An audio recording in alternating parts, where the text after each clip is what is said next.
Can you explain the difference between an automatic rifle and a semi-automatic rifle? Which one's legal and which one is not? Yeah, so semi-auto just means every time you pull the trigger, it shoots 1 round. Full auto is you pull that trigger, and it just keeps going until it has no more ammo.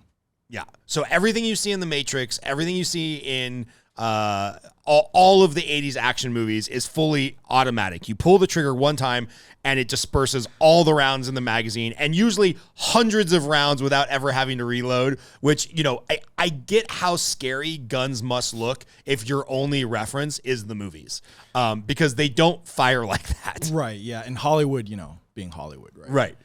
But, yeah, I mean, honestly, like, people are scared of this, and I get it if you're not familiar with it. But if it were me, and we do live in America, right, if I'm going to defend my castle, this is what I would want. Right, right. And what's crazy to me is people will be like, well, you know, you should just be able to have a hunting rifle. Well, the interesting thing is the round that's on most hunting rifles is bigger than the caliber of the round in this. And this is effectively a hunting rifle with a magazine that fires more rounds. So like, and to my mind, if you had a 308 or if you had a Remington, anything that you would go to hunt deer or pig or whatever, and you just created a magazine that held, 30 rounds instead of 3 rounds, it would be effectively the same rifle, unless of course it's a bolt rifle action. But I think people get this weird stuff in their head of like Biden will say this all the time. Like, I don't hate guns. I have a double barrel shotgun and I have a hunting rifle, but there's no reason you need a rifle that shoots a bullet so fast it could blow out somebody's chest. Well, spoiler alert, a deer rifle can blow out a deer's chest. And last time I checked, a deer was about 800 pounds more than me. Shotgun can definitely blow out a dude's chest. So do you know any of the history or the background or why this got vilified to like, oh my God, this is the evil thing, and the deer hunting rifle or the shotgun is very like traditional American? Well, it's just an easy scapegoat because it's so prolific, right? It's the most popular platform of rifle in the United States.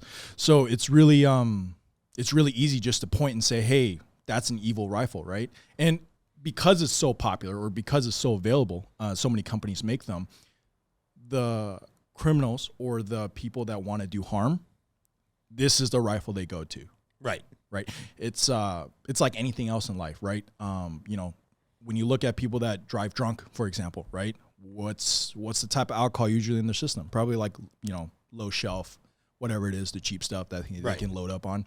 So it's kind of like that. It's just really prolific. It's very available, and people buy it, and some people commit crimes with them, and the media just takes it way out of proportion. Yeah, the drunk driving thing is interesting because if something happened where like we had some correlation, not causation, that 80% of the drunk driving accidents happen in F-150s, I don't think anybody would be out to eliminate F-150s from the driver fleet of available vehicles. They would be thinking like, hey, what are the characteristics of the people that buy F-150s that they're so prone to drink and drive? I don't think anybody would be looking at Ford and being like, dude, you guys got to stop making the F-150 because like 80% of drunk drivers are driving an F-150. I think there would be some deep sociological and anthropological work to be like, hey, why are the people that like to drink and drive also attracted to F-150s? We really need to get to the root cause.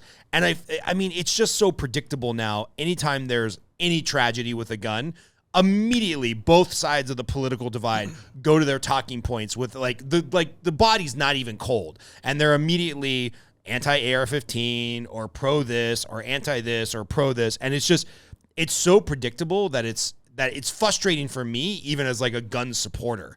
So like you said, because this is so prolific, because it's a fairly easy firearm to manipulate, it does seem to be the choice of people that